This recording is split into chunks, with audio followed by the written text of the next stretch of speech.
Assalamualaikum warahmatullahi wabarakatuh.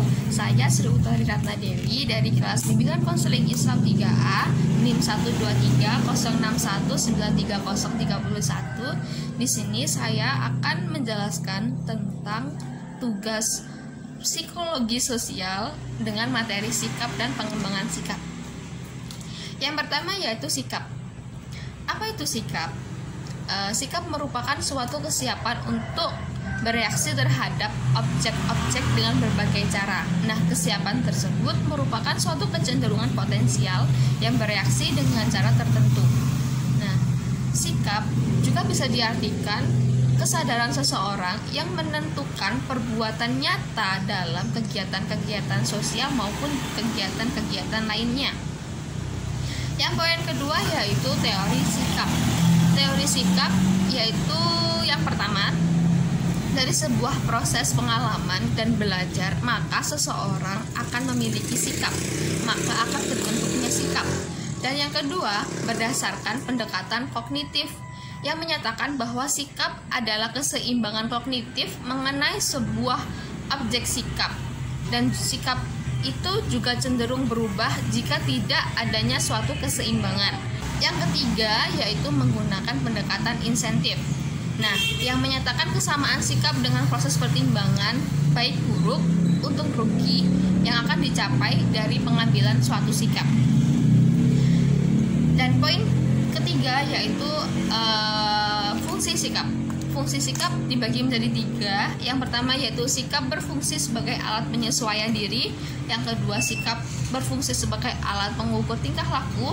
Yang ketiga, sikap berfungsi sebagai pengatur pengalaman. Dan poin keempat adalah perubahan sikap.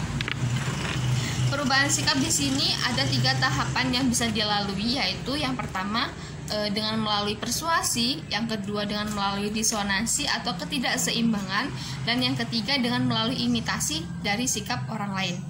Nah, yang poin kelima yaitu pembentukan sikap. Pembentukan sikap terbentuk dari setiap perkembangan.